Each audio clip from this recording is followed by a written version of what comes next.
Boruto est-il un échec? Les critiques à travers les réseaux le disent clairement, mais pourquoi? Alors qu'il est censé être la suite d'un légendaire manga Naruto, ce dernier n'a pas su taire les fans et en réalité les raisons de cela sont multiples et je vais les analyser avec vous sur cette vidéo. Salut, c'est Sonic et aujourd'hui on se retrouve pour une vidéo sur Boruto, un anime que j'ai regardé plus d'un an jusqu'aux épisodes 180 si je me trompe pas, et je vais être très honnête avec vous, je regrette de l'avoir regardé. Si on fait un petit calcul, 180 x 20 minutes pour chaque épisode, ça nous donne un total de 3600 minutes, l'équivalent de 60 heures. Une véritable perte de temps à mon sens. Et alors sur cette vidéo, je vais analyser les 4 points les plus importants qui ont fait de Boruto un échec. Avant de commencer, je tiens à préciser que je parle actuellement de l'anime et pas du manga, donc je ne sais rien à propos du manga, mais d'après ce que j'ai entendu, ça devrait être plutôt pas mal. Bref, laissons place à la vidéo. Premier point, l'animation. En soi, l'animation de Boruto n'est pas si mal que ça, mais déjà pour l'adaptation d'un anime qui devrait être une suite à un si grand chef-d'œuvre tel que Naruto, bah on n'est pas au top, mais c'est pas si grave. Le pire, c'est qu'il y a un nombre incalculable de scènes où tu te demandes si tu regardes un anime ou un vieux dessin animé sur Cartoon Network. Bon, en vrai, je rigole, hein, les dessins animés de Cartoon Network sont exceptionnels.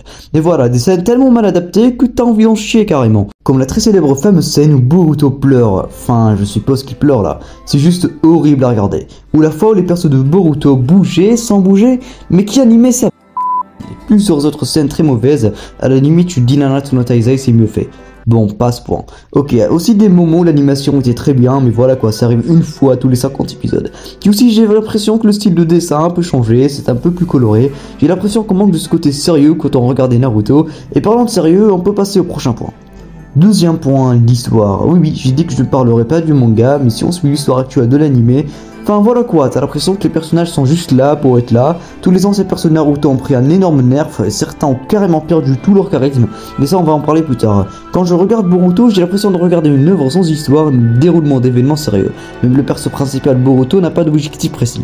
Avant avec Naruto avait un objectif clair et net, devenir Hokage. Et on suivait l'histoire pour le voir accomplir cet objectif un jour. Mais là avec Boruto, on nous a juste hypé au début, puis plus rien. Les antagonistes n'ont aucun background, aucune histoire, on est très loin d'Amadara ou d'Anobito, etc. On leur aura donné un bon nom, une organisation en Uchiwa de Shiwish et des anneaux de métal sur la gueule à la Pain pour faire stylé. Je n'abuse même pas, je sais pas si on verra des antagonistes plus intéressants dans le futur, mais en tout cas, je serai pas présent.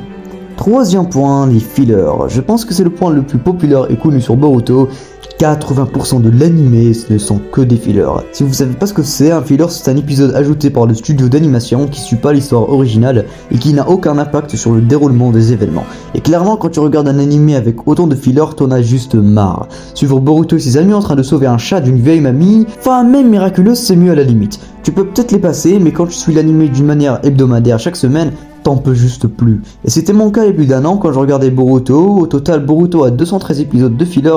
C'est énorme vu que le total d'épisodes est de 293. Par exemple, un anime comme One Piece avec plus de 1060 épisodes, ce dernier dispose de seulement 104 épisodes de filler. Ce n'est rien devant Boruto qui a 4 fois moins d'épisodes au total que One Piece. Mais bref, je pense que ce point est grave critique, mais ce n'est plus devenu très important vu que Boruto actuellement a pris fin, en tout cas la première partie, et pour tous les nouveaux, il leur suffit juste de passer ces épisodes inutiles.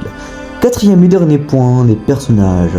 En prenant parole sur les persos, et c'est clairement le cas de le dire, les anciens persos de Naruto ont presque tous pris un glowdown énorme. Surtout Gaara avec sa coupe de nerd Rock Lee qui est devenu un perso complètement inutile, alors qu'à son âge, Gai Sensei était exceptionnel. Et même pas besoin de vous en parler, Kakashi a pris sa retraite, Orochimaru n'a plus ses traits sombres, il est devenu si blanc, on dirait il a mangé ses morts. Puis surtout, leur puissance a drastiquement diminué, surtout Sasuke qui galère carrément à vaincre des dinosaures. Oui, c'est une catastrophe et cette scène a fait le tour des réseaux et des moqueries des fans d'anime. Ça n'a juste aucun sens.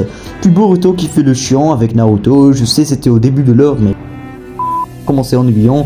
Et t'as une Uchiwa qui porte des lunettes, il veut devenir Hokage. Combien d'incohérences sur l'un seul personnage là. Ce sont tous des points qu'ils ont malheureusement fait de cette suite une oracle à l'image de Naruto.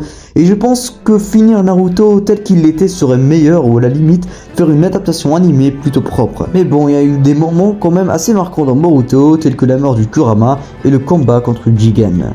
J'ai fait un sondage il y a quelques semaines sur l'onglet communautaire de la chaîne si vous pensez que Boruto était un échec.